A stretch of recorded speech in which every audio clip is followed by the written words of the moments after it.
Hey everyone, it's Joy here for Honeybee Stamps. Today I made a super fun scene card using the Scene Builder card base die along with the A2 Mountain Scene Builder add-on.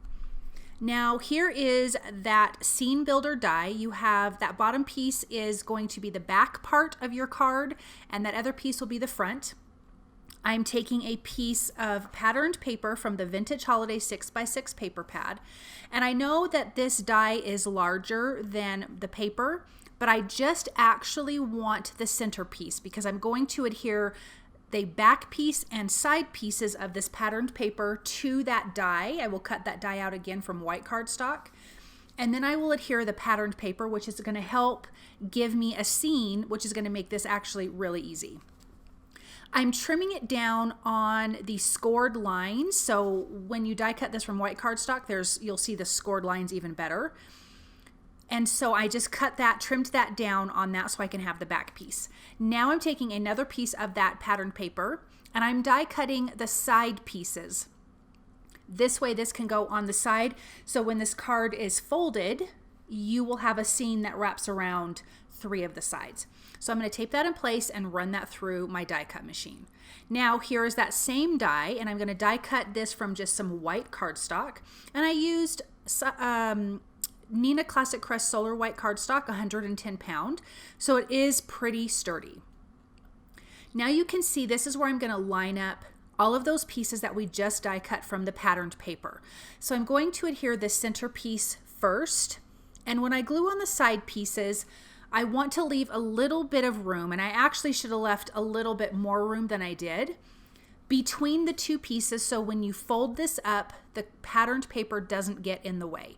It still worked out fine, but just leave yourself a little bit of space on that folded line so you don't overlap the cardstock.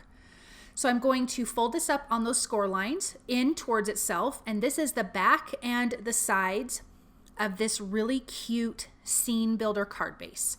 Now here is the front piece, and you can see that that front piece has a little bit of a thicker frame. I'm die cutting that again from white cardstock, and I'm actually going to leave this white. I'm going to fold this back away from me on the scored lines because this is going to wrap around that back piece on the sides. This is a super easy 3D card. This die is super easy to play around with and make a cute scene. So as you can see, now you've got that cute little box. Now here are the pine trees die, and I'm going to die cut all 3 of these trees from white cardstock and just do a little bit of ink blending. I'm going to use Weathered Wood and Speckled Egg Distress Oxide inks. My color scheme is to go off of this patterned paper. I don't want anything clashing with that, so I tried to pick colors that were similar to the colors in the patterned paper. This isn't exactly it, but it still is in kind of the same color family, which really works for this card design. So I'm going to finish inking those up. Now this is the A2 Mountain Scene Builder add-on, and I need these little ground pieces, these little hills. I'm going to actually die cut 1 of the larger size, 3 of the smaller sized. And I'll show you how I'm going to use those pieces. Now here is the cute little scene, or the cute little images from the Snow Family Like Ours. I'm stamping that in Honeybee Stamps jet black ink, and you can see those little circles there. This is going to be the little snowballs because this is a snowball fight Christmassy winter scene. Then I have the cute little snowflakes that I'm actually going to be using white embossing powder on because the coordinating dies have the shape of the snowflake. So this is going to work perfect for our design. So I'm going to heat those through with my heat tool until they're melted. Now I'm using my Opaque markers, and I'm going to be coloring just in some reds and blue. Now there was a cute red bird on that patterned paper, so that's why I'm bringing in this red. And this blue kind of goes along the lines of these other blues in my card design. Now I'm going to add some color to my snowmen. Normally I use like BG 10 and 11, but this time I'm using C1 and 2. I'm just using some grays. I felt like that teal Copic marker, even though it was really light, would clash with the other blues in this. Again, I'm trying to keep it a certain color scheme, so bringing in the gray to color the white snowmen and the snowballs actually was a good idea. Then of course a little bit of orange for the nose and a little bit of darker gray for their buttons. Now I'm using the coordinating dies to cut out all of these images. And then we're gonna put this together. Now here are these little hills, and I'm just trying to get an idea from that front frame how low I can go with my first hill. So I'm trying to just kind of eyeball, and I'm folding down. Each of these little hills have score lines, and we will attach it to the sides of this scene builder card. So I'm coming in with some score tape because it's really strong, and you really want strong adhesive for this type of interactive card. So I'm going to adhere that on one side. I'm just doing it on the left, but you could do it on the right. It doesn't really matter. And I'm going to add more of this score tape to the other 3 hills that I'm going to be doing.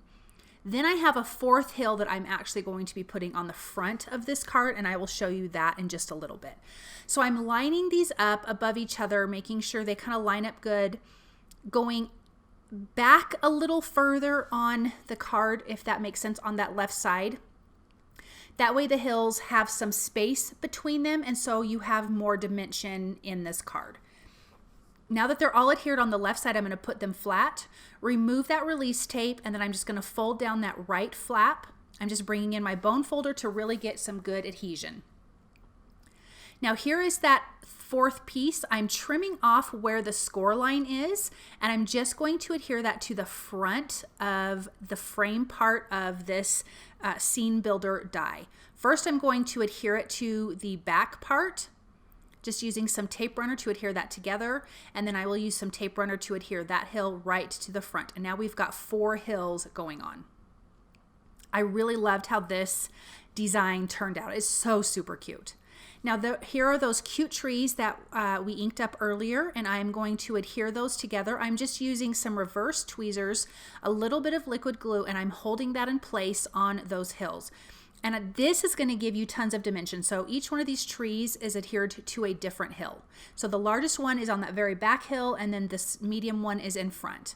I'm adding a little bit of foam tape behind this snowman because I want him to stand out even further than the hill that I'm going to adhere him to. So you can really add a lot of dimension even by adding foam tape to your little critters, your characters, or whatever elements you have. I'm going to adhere that cute little, the smaller snowman, and I did color 3 snowmen, and I'm only using 2. I couldn't find a good place for that tiniest little 3rd snowman. Then we have that really small tree. We will adhere that to the front, but first I'm going to adhere some snowballs to the arms or to the hands of these cute little snowmen. And then I decided, because that background paper had snow falling, so I decided to flex some white paint, well really it's Distress Spray Stain and Picket Fence, all over that background, and I was really kind of heavy with it because I wanted to bring that out from the patterned paper. Now I'm going to add some snowballs to a piece of acetate. I trimmed out really thin pieces of acetate. I wanted this to look like it's in action. Snowballs are flying, so I'm going to adhere 2 snowballs to this and then adhere this acetate behind that snowman on the left. This is going to make it look like it's flying through the air, which I think is really, really cute, and I think that's fun with dies like these, that you have some dimension. I'm also going to bring in some snowflakes later and kind of do the same thing so it looks like they're just falling and floating in the background. So I'm just using some liquid glue, and I'm going to use my tweezers and just hold that in place for just a minute until that dries, and I will trim off the excess acetate. Isn't that cute? Okay, so now let's adhere the little piles of snowballs that each one of these snowmen have. This is their little stash for their snowball fight, which I think is really super cute. So I'm just using liquid glue, putting them down, kind of stacking them on top of each other, making it just feel, this is just a really fun, playful scene. I love how this turned out. So I'm going to finish gluing those snowballs in. And then I'm going to add this little tiny tree, which I will trim the excess off on the right side because this card folds either to the left or to the right before you stick it into your envelope. I needed to do a little bit of that paint splattering to that tree, so I did that. And then here are the snowflakes. So all of those snowflakes that we white embossed earlier on the white cardstock, I'm just putting them on individual pieces of acetate. A couple of the acetate pieces I have 2 snowflakes on, but I'm gluing them behind each one of those trees. So they have different dimension, different lengths. So I'm making longer pieces of acetate, shorter pieces of acetate to look like it's falling at different spots. I just thought having big fun snowflakes would be a really neat design element for this card. I think this is the perfect type of card to have things like this floating around. And acetate is perfect for that because you just really, for the most part, don't notice the acetate. So again, just finishing with these snowflakes. I have larger ones and smaller ones, just using the liquid glue to adhere them. And now you can see how this is kind of coming together, and you've got these big fun snowflakes in the background. Now, I totally forgot to hit record on this, you guys, but if you look on the hills, I just used Honeybee Stamps liquid glue. I covered the hills in it and then came in with the Distress Mica Flakes and adhered that to all of the hills. So you can see how shiny and pretty that is right there. I am so sorry I forgot to hit record on my camera, but each one of these hills, again, I used liquid glue. You could use glossy accents. You could do any of that. And then I just sprinkled on the Distress Mica Flakes. And so now you've got this real chunky looking snow on all of the hills. I didn't put it on the trees. We are going to add something else to the trees here in a minute, but you can see how pretty and shiny that is. Super simple. Sprinkle it on. The excess is going to fall off. Put it back in your jar. Okay, so now for the trees, I'm coming in with some of the Honeybee Stamps glue just on the edges of the trees, and then using the Distress Clear Rock Candy Glitter. So the glue is going to dry clear and you're just going to have glitter on it. And I thought that that would be really, really pretty on these trees to bring a little bit of extra something to this scene that's very snowy, very frosty. You have all this different kind of texture and glitter and dimension. This really is a super fun card. Now for the sentiment, it's going to say Happy Holidays. I am using the Inside Holiday Sentiments stamp and coordinating die. I inked that up with Speckled Egg Distress Oxide ink. I didn't want to bring another color in like black or red or anything like that because I really wanted to keep again in those same really pretty blues, other than that little bit of red from the bird and the hats and the scarf on the snowman. I'm going to adhere this with some liquid glue to the top of my card frame. And I think that that just fits perfectly. And then you have this great little card that, again, you can fold it to the left or to the right and it will fit into an A2 sized envelope. I'm just not folding it now because all of my glitter hasn't dried yet. Otherwise, I would show you how it folds. But look at that dimension. Look at the snowballs flying. Look at the snowflakes falling. This is a perfect card. Thank you guys so very much for stopping by and watching. I hope that you enjoyed this project, and I will see you soon. Bye.